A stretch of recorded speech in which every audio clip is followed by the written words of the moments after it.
पिला माने तुम मानको पीएम ट्यूटोरियल यूट्यूब चैनल को स्वागत। पिला माने आज क्लास रे आमे नवम श्रेणी पिलांकर भौतिक विज्ञान षष्ठ अध्याय जो रही बल और गति नियम तार आज पिले फास्ट क्लास तेणुक यार जतिक भी पार्ट रे क्लास हम सबुतिक वीडियो देखिए निश्चित भाव में बल गति नियम सबकि तुम भल भाव में बुझीपर। ठीक है पिला माने आशा समय नष्ट करवानी क्लास टी स्टार्ट करवा पूर्व पिले मुझे तुमको कही रखुची जो मैंने चैनल रे नुआ कर जदि बर्तमान सुधा चैनल सब्सक्राइब करन तेरे चैनल टू सब्सक्राइब करने सहित पाखे बेल आइकन प्रेस करी ऑल बटन सेट कर दियो जहाँफल कि तुम समझे जहाँ किसी वीडियो अपलोड हम तुम्हें सर्वप्रथमे देखिपार। बल कहले कौन बुझ प्रथम बुझा बल कहले कौन बुझ पिले बल कौन ना बल हूँ गोटे बाह्य कारक। बल हूँ गोटे बाह्य कारक जी वस्तुर जड़त्व में परिवर्तन आनी थाए। पिले जड़त्व कौन ता डेफिनेशन तुम आगू टिके आगू गले बुझीज तेणुक व्यस्त होनी केवल माइंड रख। बल हूँ गोटे बाह्य कारक जोटा कि वस्तुर जड़त्व में परिवर्तन आनी थाए। अर्थात जदि गोटे वस्तुटा स्थिरतार जड़त्व थी सी गतिर जड़त्व प्राप्त हो नचेत ना तार दिगरे परिवर्तन आसो। से जदि गोटे वस्तुटा गतिर जड़त्व थी माने गोटे वस्तुटा गति करुव ताले कौन हम जब बाह्य बल प्रयोग है द्वारा तार दिग आ बेगर परिवर्तन आसला ताले आम से जो बाह्य वर्गटा बाह्य कारकटा जो प्रयोग है से बाह्य कारकटा को आम कौन कहवा बल। आउ थे पे कह रखु शुण बल डेफिनेशन पिले बल हूँ गोटे बाह्य कारक जे कि वस्तुर जड़त्व में परिवर्तन आनी थाए। अर्थात जदि गोटे वस्तुटा स्थिरत्वर जड़त्व थी से गतिर जड़त्व प्राप्त हम नचेत ना तार दिगरे परिवर्तन आसो। से जदि गोटे वस्तुटा गतिर जड़त्व थी तार कौन हम दिग कि बेगर परिवर्तन आसो। जदि आसला से बाह्य कारकटा को आम कौन कहवा बल बोली आम कहवा। पिले देख तुम बुझाऊँ ये गोटे टेबुल अच्छी टेबुल ऊपर गोटे बल अच्छी बलटा एमती रही से सेमती स्थिर थी जेपर्यंत पिले देख बलटा एमती स्थिर अच्छी तार कौ जड़तार अच्छी स्थिरतार जड़तार अच्छी कौन अच्छी स्थिरतार जड़तार रही। देख एक कर दूसरी ये धर गोटे बस ये धर गोटे बस बुझीपार यहाँ गोटे बस धर एमती चलुची तार कौ जड़तार अच्छी एटा गति करुच्ची तेणुक यहाँ कौ जड़तार अच्छी गतिर जड़तार अच्छी। जदि ये बस ड्राइवरटा कौन कर ब्रेकटा मार कौन कर ब्रेक को मार तार कौन हम तार से जो बेगर जाऊे बेगर परिवर्तन आसो नचेत ना ये कौन कर स्टेयरिंगटा को बुलेब बुलेले दिग परिवर्तन हम तार से बाह्य कारकटी कौन प्रयोग कला ब्रेक मारा नचेत ना स्टेयरिंग बुलेला जेकोसी गोटे कार्य कला से बाह्य कारक जो तार कौन है से बाह्य कारक जो परिवर्तन आसला से बाह्य कारकटा कौन कहते बल। सेमती ये बलटा कौन अच्छी स्थिर अच्छी मुझे आसबि आपको ठेलीदेवी ठेलीदे सी ये गड़िक आसी ये पड़ो गड़िक आसिक ये पड़ो तार कौन है ये जो बाह्य कारकटा बलटा को एठू ए जगह को आणला से बाह्य कारकटा को कहुए पिले बल। से बाह्य कारकटा कौन कहुए बल। एठी जो आम प्रयोग कले मांसपेशी बल प्रयोग करते कौ बल मांसपेशी बल ठेला बल प्रयोग कले कौन कले ठेला बल प्रयोग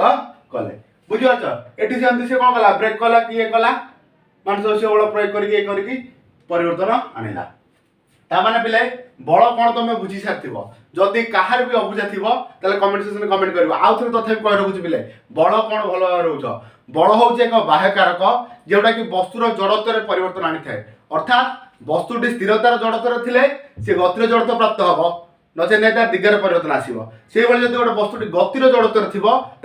तार दिग कि बेगर परिवर्तन आसी थाए। से बाह्य कारक जो बाह्य कारक जो सब जिन है बाह्य कारक कौन कहते बल कहते बुझीपारे पिले बल क्या कहुए। तापर आम आगे बुझा संतुलित बल कौन असंतुलित बल कौन बुझा पिले संतुलित बल कहले कौन बुझ जदि गोटे जगह तुम बल प्रयोग किंतु बल प्रयोग करने सत्वे वस्तुर जड़त्व में कौन परिवर्तन आसु न माने मु बल प्रयोग करी कांथ को ठेलिबी मु बल प्रयोग करी कांथ को ठेलिकी मु गुंजे पारुछि कि गुंजे पारुनी किंतु एठी मु बल प्रयोग करूछि किंतु बल प्रयोग करने सत्वे वस्तुटा मुव कलानी माने गति कलानी गतिर जोटा स्थिरतार जड़तार कांथ था गतिर जड़ता से प्राप्त है कि मुझे ठेलिकी कांथ को मकईकी भी बुले पाने दिग भी परिवर्तन कर पानी से प्रकार बल को कौन कहुए ना संतुलित बल। माने गोटे वस्तु उपर तुम बल प्रयोग कर किंतु बल प्रयोग करने सत्वे वस्तुटा जो अवस्था थी सेमती थी तार दिग बेग कि तार सेप आकृति किसी चेंज हो से प्रकार बल को आम कौन कहवा संतुलित बल बुझीपार। उदाहरण तुम देखिए गोटे टेबुल ऊपर गोटे फितार गोटे बंधा है एपटू एपटू दीपटू समान परिमाण बल प्रयोग कर समान परिमाण बल प्रयोग द्वारा वस्तु जो किसी परिवर्तन होना बुझीपार ना से प्रकार जिन कहुए संतुलित बल तापर पे असंतुलित बल कौन असंतुलित बल हूँ गोटे बल प्रयोग करने द्वारा वस्तुर जड़त्व में परिवर्तन आसो अर्थात वस्तुरा जो स्थिरतार जड़त्व थी सी गति कर तार दिगरे परिवर्तन आसी जदि गोटे समवेगर गोटे समवेगर गति कर वस्तुटी तापर जो असंतुलित बल प्रयोग होता बेगर परिवर्तन आसो नचेत दिगरे परिवर्तन आसो से प्रकार बल को कहुए आमर संतुलित बल पे बुझीपाल संतुलित बल कौन असंतुलित बल कौन सौर गोटे उदाहरण दब तुम निजे नोट चाहिए निजे प्रस्तुत कर तापर स्टेप को आम जा पे जड़त्व को जीवा तापर ये पे जो मुझे जो बाह्यकारक वस्तुर जड़त्व में परिवर्तन आसता है से बाह्यकारकटा को बल कहती बर्तमान आम जड़त्व को बुझा जड़त्व कहले कौन बुझ जड़त्व हूँ वस्तुर गोटे प्राकृतिक प्रवृत्ति जड़त्व हूँ कौन वस्तुर गोटे प्राकृतिक प्रवृत्ति माने कौन ना वस्तुटी जो अवस्थार अच्छी से अवस्थार रही चेष्टा करे बुझीपार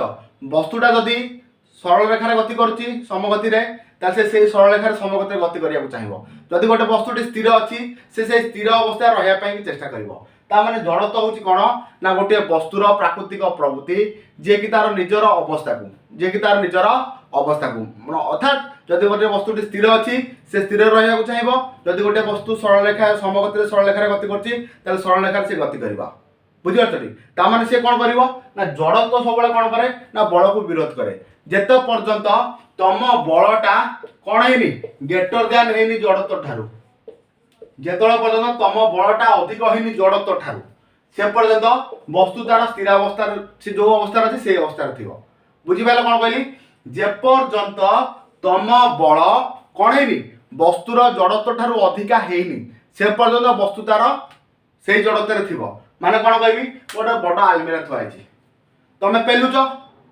सी पर्यंत केत पर्यंत तुम पेली पारनी ना जेपर्यंत तार जड़त्व तुम बल ठार अधिका अच्छी जिते तुम बल देख अधिका है तुम आउटे बल आउटे बल आउटे बल लगे जिते तुम बल अधिका है जड़त्व ठार से वस्तुटा कौन कर घुंजिया को लगे जड़त्व सब कौन कर ना तार प्राकृतिक अवस्था जहाँ अच्छी जो वस्तुर जो जो अवस्था अच्छी से अवस्था को बजाय रखापी सब चेष्टा करे वस्तुर जड़त्वटा क्या निर्भर कर ना वस्तुर वस्तुत्व उपर एटा भेरी भेरी इंपोर्टेंट क्वेश्चन वस्तुर जड़त्वटा क्या निर्भर कर वस्तुर वस्तुत्व उपर बुझीपार मु कहबी ए मार्कर जड़त्व अधिका हम ना घर थी गोटे आलमीरार जड़त्व अधिका हम कार जड़त्व अधिक हम आपको आम अल्प प्रयोग कर बल प्रयोग कर घुंचे पार कि आलमीरा को घुंचा गले अधिक परिमाण बल दरकार तेणुक गोटे वस्तुर वस्तुत्व जिते अधिक हम तार जड़त्व से अधिक हम बुझीपार ना वस्तुर जड़त्वटा क्या गोटे वस्तुर जड़त्वटा क्या निर्भर कला ना वस्तुर वस्तुत्व उपर ही निर्भर कला पे आज तो ये विषय था प्रथम क्लास तेणुक बलर डेफिनेशन बुझिले संतुलित बल कौन बुझिले असंतुलित बल कौन बुझिले जड़त्व कौन बुझिले पे जो जड़त्व कौन आम बुझिले ए जड़त्वर संज्ञाटा आम जो न्यूटन गति नियम अच्छी बल गति नियम प्रथम इक्वेशन जोड़ा प्रथम समीकरण से ही पाई आम जड़त्वर संज्ञा न्यूटन प्रथम गति नियम रु आम जड़त्वर संज्ञा पाऊ किंतु जेहेतु बलर संज्ञा मु जड़त्व लगे कहली तेणुक जड़त्वर संज्ञा मुझे आगुरी कहीदे जिते नेक्स्ट क्लास आम न्यूटन प्रथम नियम पढ़ा से भल भाव जड़त्व कौन बुझीपार ठीक है पे रोचे आज क्लास कमी लगे कमेंट सेक्शन में कमेंट कर नेक्स्ट क्लास भेट हाँ से समस्त विदाय।